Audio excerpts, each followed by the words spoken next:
정상 전도사 주영기는 금년 1월 30일 바로 국가의 버름으로 입영을 명받았으므로 이에 신고합니다.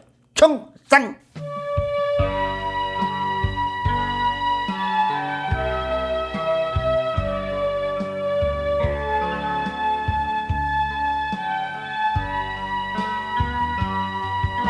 불같은 시험. 매서운 북풍이 살을 애이는 듯한 정월 초사한 날 아침, 우편 배달부가 빨간색 종이 한 장을 던져주고 갔다. 천막교회 앞에 쌓인 눈을 치우던 나는 종이 위쪽에 써있는 조용기란 이름만 보고 소리쳤다. 조전도사, 이거 뭐 이상한 빨간 엽서가 한 장 와 있는데? 우리 교회에도 편지 올 날이 다 있네. 조영기 전도사가 물 젖은 얼굴을 수건으로 닦으면서 나왔다. 그러고 보니 작년 가을 언젠가 다녀간 뒤로 거의 석 달 만에 우체부가 다녀간 셈이었다. 에헤, 이거 영장 소집 통지서인데요. 하고 소리쳤다. 영장 소집 통지서라니? 군대 나오라는 통지서 말입니다. 응? 옛날 신학교 다닐 때 신체 검사 받고 몸이 약해 군대 면제된다고 했잖아.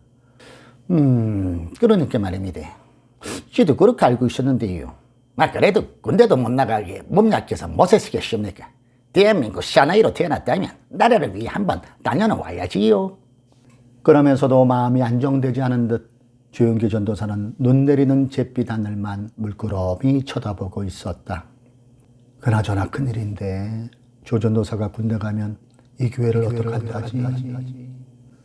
그동안 피땀 흘린 고생을 거름삼아 이제 막 도약의 단계로 들어서려는데 이렇게 난데없이 군대 소집 통지서를 받아보니 모든 것이 물거품이 되는 느낌이 들었다.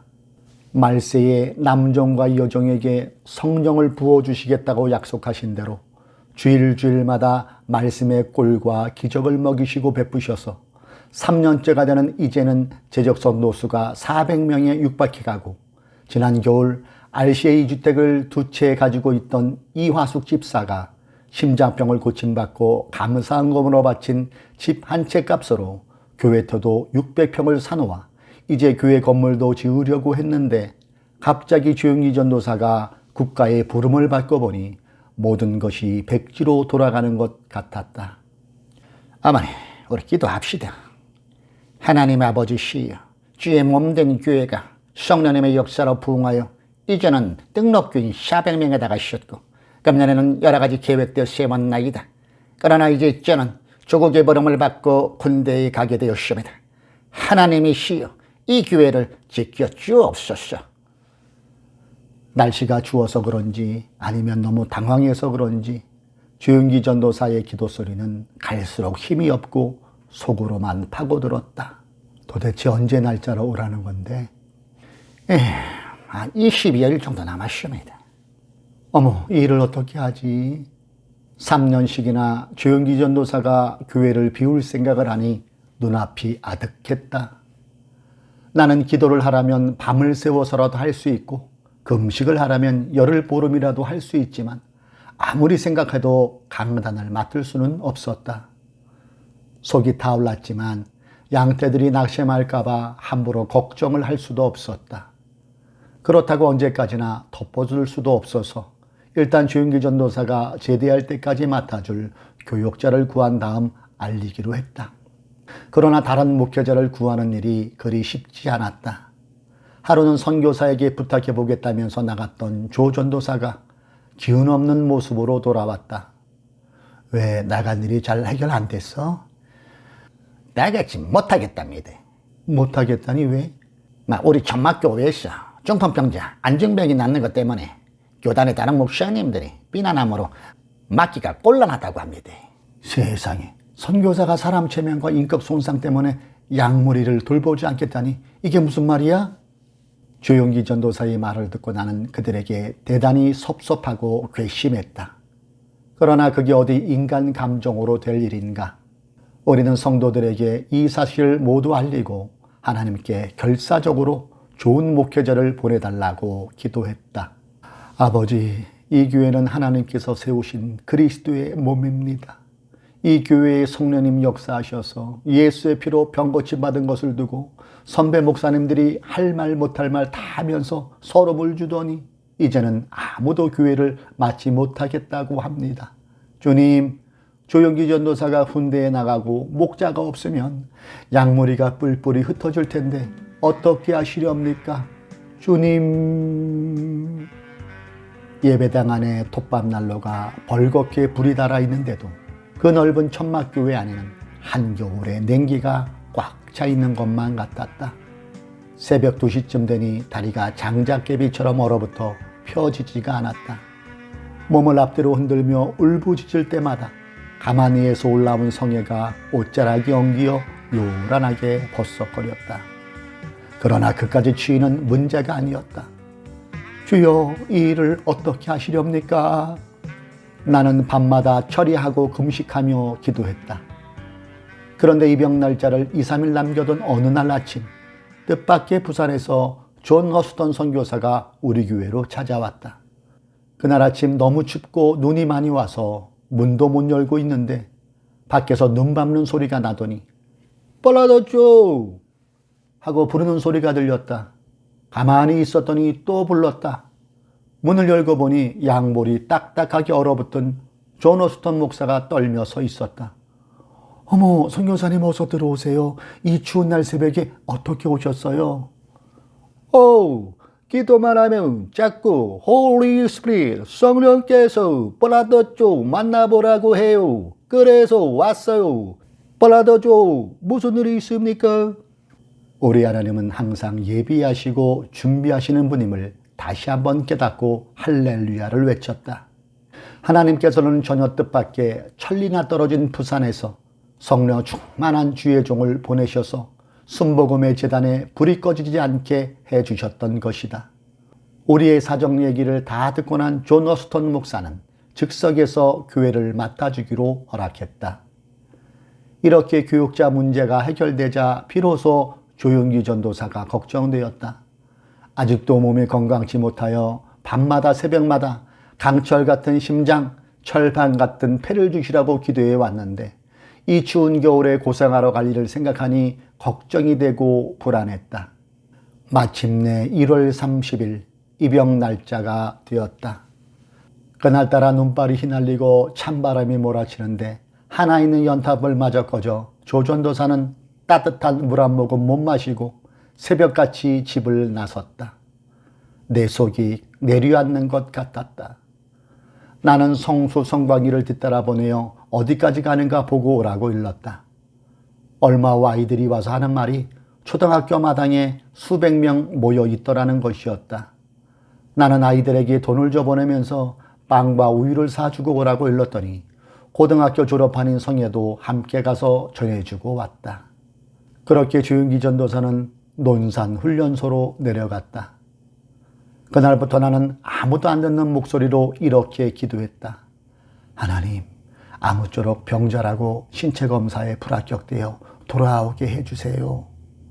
이거 참, 언제는 조영기 전도사 건강하게 해달라고 기도했는데 이제는 병자이기를 기도하니 내가 생각해도 앞뒤가 안 맞았지만 사람이 그런 일을 당하면 아마 그렇게 되는가 싶었다. 그리고 며칠 후 엽서가 한 장 왔는데 조영기 전도사가 신체검사에 합격되어 훈련을 받는다는 것이었다. 나는 다시 기도를 드렸다. 하나님, 조영기 전도사가 신체검사에 합격되게 해주셔서 감사합니다. 하나님께서 항상 그 아들을 지켜주시옵소서. 그리고 더욱 열심히 교인들을 신방하고 전도하고 기도했다. 수요일과 금요일 저녁마다 철야 예배를 인도하고 금식 기도로 양떼들을 돌보았다. 그로부터 한 달이 지난 2월 말경, 나는 몇몇 여성교회 임원들과 함께 조영기 전도사를 면회 갔다. 아직도 넉넉지 못한 살림이었지만 닭 한 마리를 삶고 떡국을 준비하여 내려갔다. 이모저모 상상은 해보았지만 막상 얼굴을 대하고 보니 마음이 쓰라려 견딜 수 없었다. 원래부터 마른 얼굴이 바짝 더 말랐는데 겨울바람에 살갗도 거칠해 보였다. 이래서는 안 된다. 교인들이 보는데 조 전도사 마음 약해지게. 하면서도 눈물을 감출 수가 없었다. 조용기 전도사뿐만 아니라 10여 명 이상 다른 훈련병들도 몰려와서 맛있게 떡국을 먹었다.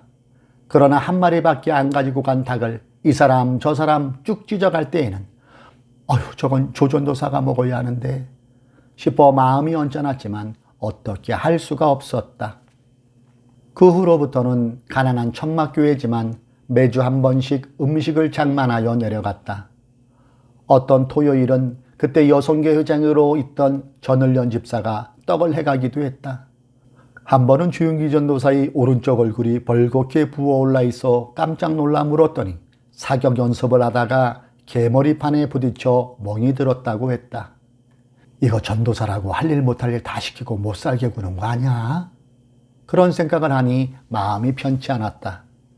그러던 어느 날 3월 15일경에 훈련이 끝나고 서울 인근의 모 부대로 전출되어 온다는 기쁜 소식이 들려왔다. 그리고 편지를 받은 지 일주일도 못 되어 조용기 전도사가 서울로 전출원 부대로부터 첫 외출을 나왔다.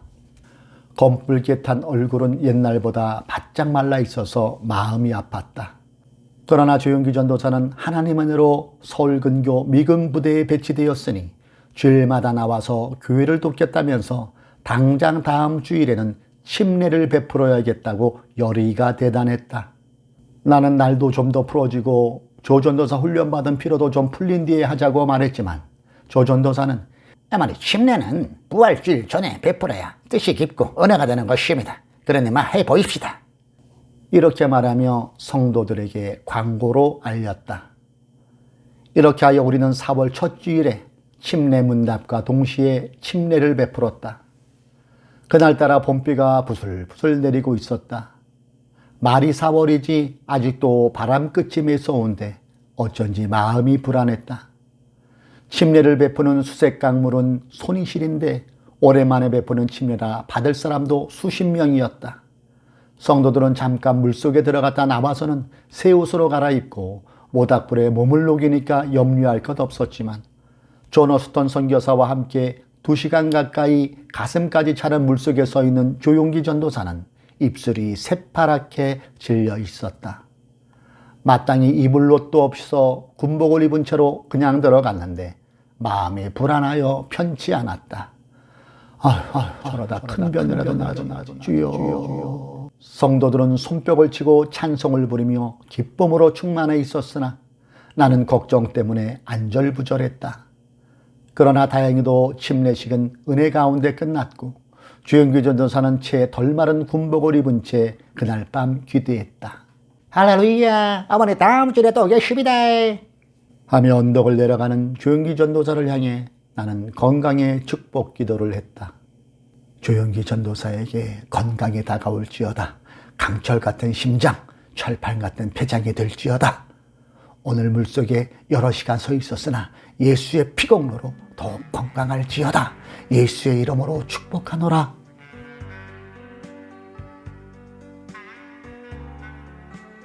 그날 밤 계속하여 철회를 한 후 새벽 기도를 마치고 나오니 군대에서 웬 차가 와 있었다. 조용기 전도사가 밤새 탈장되어 지금 육군 여관에 실려갔으니 빨리 가보라는 것이었다. 아침도 먹는 동 마는 동 버스를 타고 가니 오전 11시가 다 되었는데 조용기 전도사는 이미 수술실에 들어가 있었다. 나는 복도 의자에 앉아 기도하며 기다렸다. 아침 8시에 들어갔다는데 오후 3시가 다 되어도 나오지 않았다.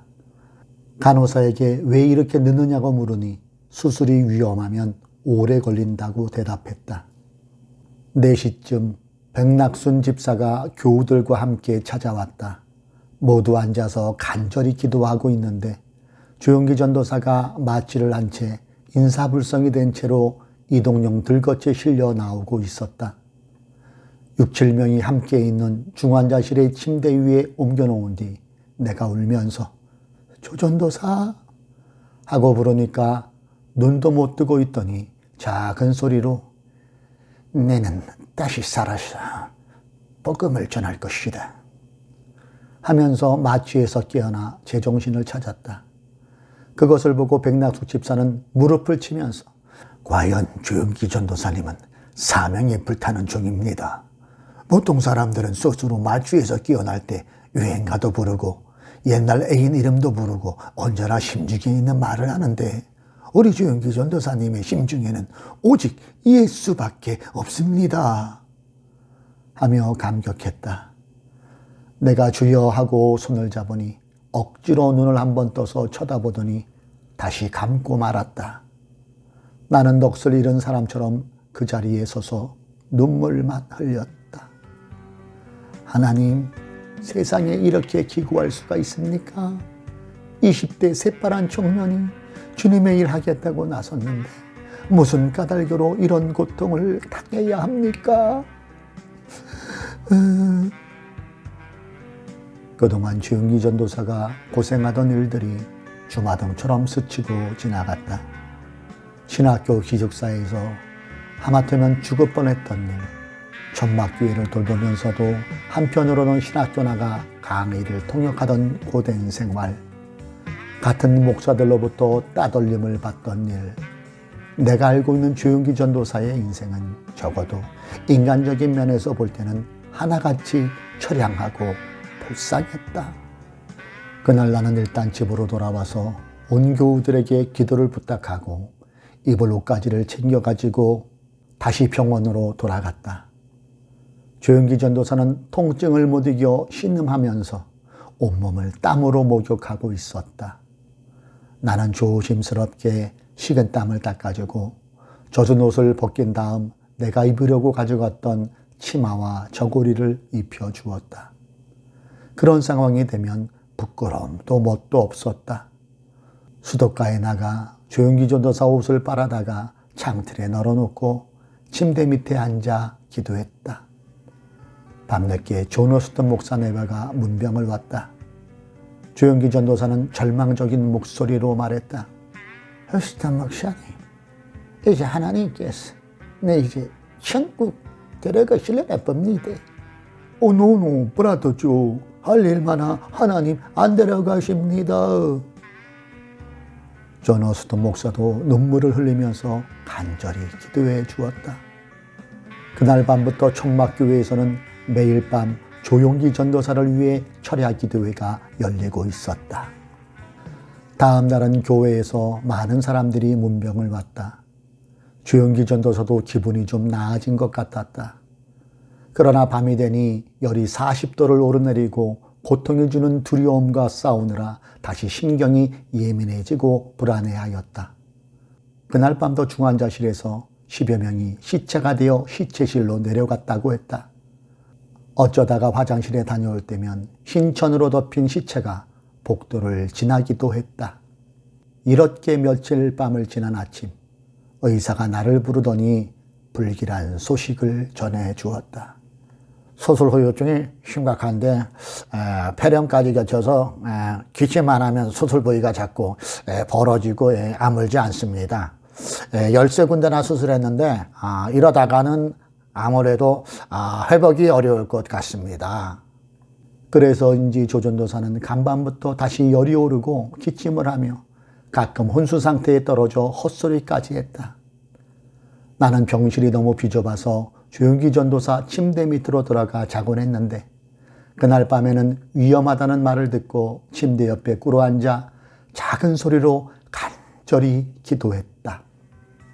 하나님, 이 아들을 지켜주시옵소서. 우선 기침이라도 좀 멈추게 해주시옵소서.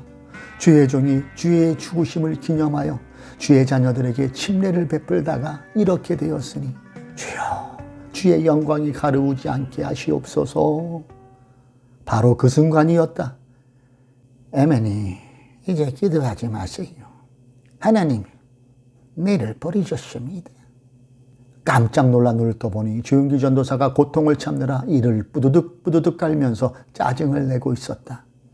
그때 이를 갈면서 부러진 치아가 지금도 그대로 있다.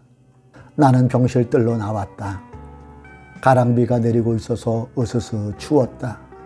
이제는 하나님밖에 의지할 곳이 없고 그러자니 기도를 해야겠는데 병실에서는 할 수 없고 그래서 비를 맞으면서 정원 바위 위에 앉아 기도를 시작했다.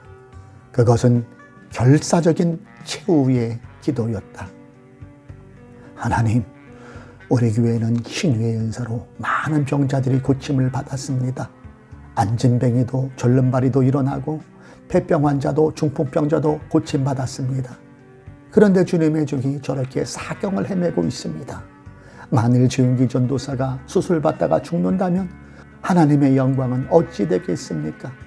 그렇잖아도 우리가 병 고친다고 이단이라고 하는데 이렇게 되면 전도길도 막히고 교회도 풍지박산됩니다. 주은기 전도사 불러가시면 저 혼자 이 일을 어떻게 감당합니까? 이제 죽는 길밖에 없습니다.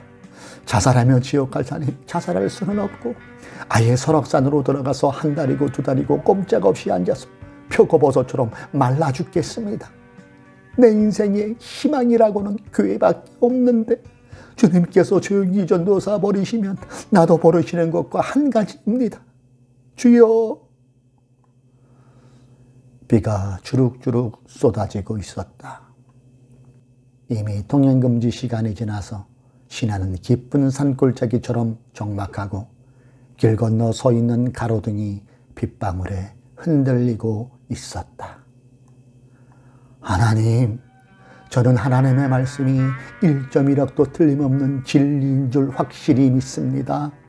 예수님은 가시는 곳마다 병자를 고치셨고 귀신을 쫓으시지 않으셨습니까? 저렇게 누워있는 주의 종이 밤낮 외치던 사랑하는 자여 내 영혼이 잘됨같이 범사에 잘되며 강건하기를 간구하노라는 말씀도 주님 말씀 아니십니까? 병든 자에게 손을 얹은 즉 나리라는 것도 믿음의 표적이 아닙니까? 예수님께서 우리의 질고를 지셨다는 것도 천지를 지으신 하나님 아버지의 말씀이 아닙니까? 하나님의 말씀을 증거하는 주의 종이 병이 들어 누워있으니 주여 이제는 주의 약속의 말씀에 따라 주의 신실하심을 보여주시옵소서. 주여. 나는 울면서 결사적으로 매달렸다. 얼굴에는 빗물 눈물이 흘러내리고 가슴에는 피가 맺혀 흐르고 있었다. 주은기 전도사가 걱정되었다. 대강 치마폭으로 빗물을 훔치며 병실로 들어갔다. 주은기 전도사에는 다행히 잠이 들어 있었는데 온몸에 땀이 흥건히 맺혀 있었다. 잠에 깰까봐 조심스럽게 땀을 닦아주고 침대 곁에 앉아 계속 방언으로 기도했다. 그런데 주은기 전도사가 갑자기 나를 부르더니 얼굴에 평화의 빛이 가득하여 에베니, 네 이제 샤라십니다. 시원하대 하고 말하는 것이 아닌가. 내가 방금 꿈을 꾸었는데요. 큰 구렁이가 나를 삼키려고 들틀 감아오는데 저 요단강 건너편에서 연기가 자욱히 피어오르더니 그 연기가 나를 감싸니까 그 큰 구렁이가 그 자리에서 그냥 죽고 말았습니다. 아멘 할렐루야. 우리 성도님들의 기도가 연기처럼 하늘에 생활되고 조전도사 잡아먹으려는 질병마귀는 이제 떠나간 증거야. 할렐루야. 지난 3일 동안 천막교회가 몽땅 철야기도 금식기도하며 조전도사를 위해 기도해왔어. 할렐루야. 감사합니다. 우리 성도님들 기도와 어머니 기도로 불같은 시험 이겨내고 만내가 또 살아나십니다. 맥박을 짚어보니 정상에 가깝고 열도 조금 내릴 것 같더니 그날 새벽 기침도 멈추었다. 그러나 때때로 통증이 오면 피가 나도록 입술을 깨물고 참았다. 그 아픔을 참는 모습이 내 속을 칼로 도려내는 것 같아 주여 소리가 절로 나왔다. 그러나 주은기 전도사는 식은땀을 주르르 흘리면서 어머니, 이래야 내가 예수 복음을 제대로 전할 수 있는 것입니다. 그러던 어느 날 밤중쯤 되어 침대 옆에 앉아 기도하고 있는데 갑자기 중앙청 쪽에서 기관총 쏘는 소리가 들려왔다. 가까운 곳에서도 또 한 차례 기관총 소리가 들려왔다. 그때 한 장교가 오더니 이제 가족들은 모두 병원에서 나가십시오 하고 재촉했다. 나는 깜짝 놀라서 물었다. 왜 무슨 일이 일어났어요? 그것은 군대 문제이니 알 바 없습니다. 그러니 속히 나가주세요. 우리는 중환자인데요. 무조건 내버리는 상부의 명령이라 우리도 어쩔 수 없습니다. 빨리 나가주십시오. 그런데 알고 보니 그날이 바로 1961년 5월 16일 말하자면 5.16이 일어난 날이었다. 그날부터 나는 매일 병문안을 다니면서 다른 한편으로는 전도와 신방을 쉬지 않았다. 이번 대수술이 계기가 되어 하나님께서 병역기간을 단축시켜 주실지도 모른다는 생각이 들기도 했다. 하나님을 사랑하는 자, 곧 그 뜻대로 부르심을 입은 자들에게는 모든 것이 합력하여 선을 이루느니라는 말씀을 따라 하나님께서 선하고 아름답게 이루어주실 줄 믿었다. 그러는 가운데 조용기 전도사는 하루 이틀 차도가 있더니 6월 1일에 대전으로 후송되어 갔다. 한편 조용기 전도사가 없는 가운데 하나님의 성회교단은 교단대로 불같은 시험을 겪고 있었다. 당시 서대문 로타리에는 미국 하나님의 성의 동양 선교부에서 한국 교단의 진흥책으로 마련한 부흥센터가 있었다. 이와 같은 부흥센터는 한국뿐만 아니라 대만에도 있었다. 그런데 한국의 부흥센터만 유난히 말썽을 일으키고 있었다. 이렇게 되자 총회는 잘못하다가는 둘로 나눌 위기에 직면해 있었다. 분위기는 살벌해지고 인간적인 말들이 오가는 가운데 은혜와 사랑은 찾아볼 수 없었다. 나흘 동안 시시비비를 가르며 팽팽하게 맞섰으나 사태는 자꾸만 벼랑으로 다가가고 있었다. 그런데 마지막 날에 존 호스턴 선교사가 일어나더니 비장한 어조로 한국 목사님, 전도사님들은 아무 죄도 없고 이것은 우리 선교사들이 회개하지 않은 죄입니다. 우리 선교사님 먼저 회개하겠습니다. 그러면서 시멘트 바닥에 팍 엎드려 회개의 통곡을 하기 시작했다. 스테츠 목사 부부와 케참 목사 부부도 함께 엎드려 울면서 기도했다.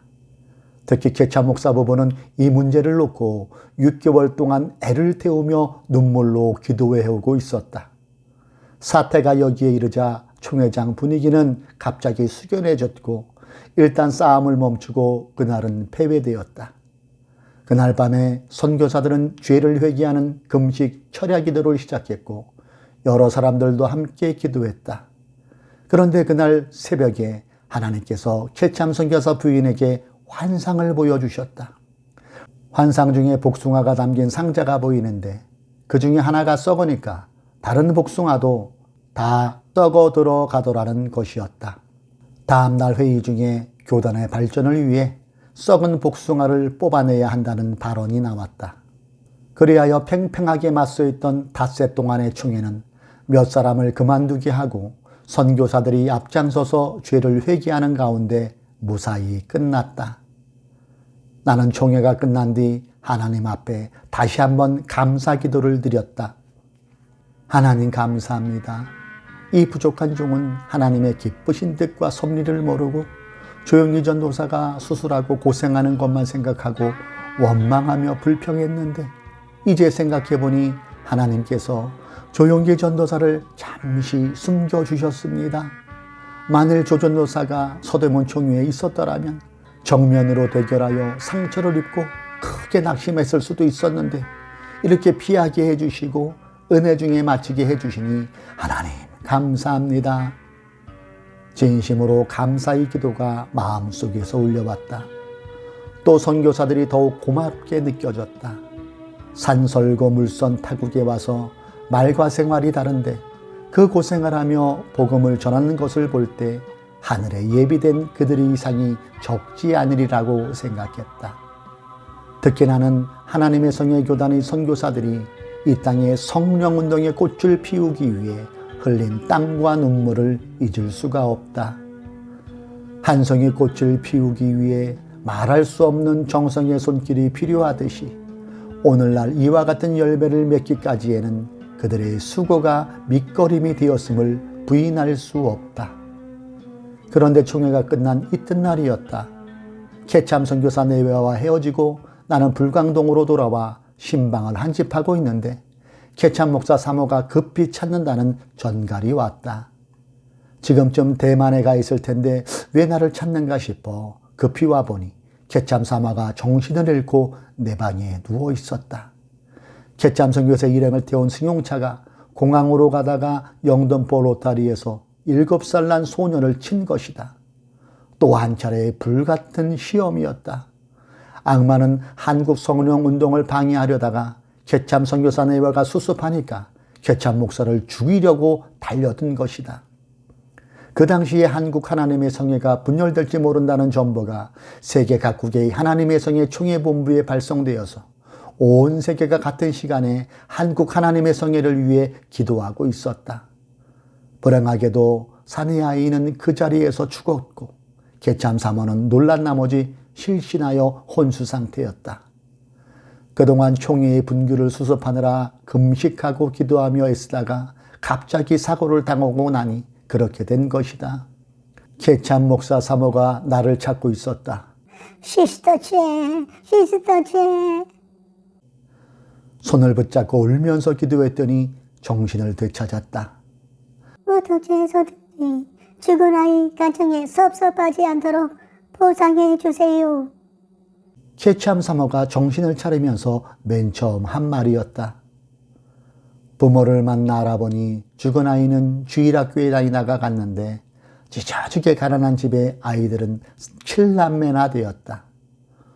우리는 기도하고 위로한 후 60만 원을 위로금으로 주었더니 부모는 슬픈 가운데서도 그 자식이 우리 살리느라고 먼저 천국에 갔다면서 그들도 교회에 나가겠다는 것이었다. 나는 그들이 물불 가리지 않고 대들면 어쩌나 걱정하며 기도했는데 성령님의 위로로 모든 일이 아름답게 마무리되었고 개참 선교사 부부는 한 달 정도 요양하다가 대만으로 건너갔다. 사단은 항상 불같은 시험으로 우리를 넘어뜨리려고 달려들지만 성령님은 시험과 환난을 통해서 우리에게 축복해 주신다는 진리를 다시 한번 깨닫고 하나님께 영광을 돌렸다. 그렇게 총회가 아름답게 끝나자마자 기쁜 소식이 들려왔다. 조용기 전도사가 8월 25일에 의가사 제대한다는 통지였다. 할렐루야! 군에 간 지만 7개월 만에 저녁이었다. 나는 다시 한번 하나님께 감사의 기도를 드렸다. 사랑의 하나님 감사합니다. 왜 갑자기 하나님께서 조용기 전도사를 입대시키시고 병원에 있게 하셨는지 그 섭리를 이제야 깨달았습니다. 우리 하나님은 좋으시고 선하신 하나님 아버지이십니다. 모든 영광 하나님께 올립니다. 할렐루야.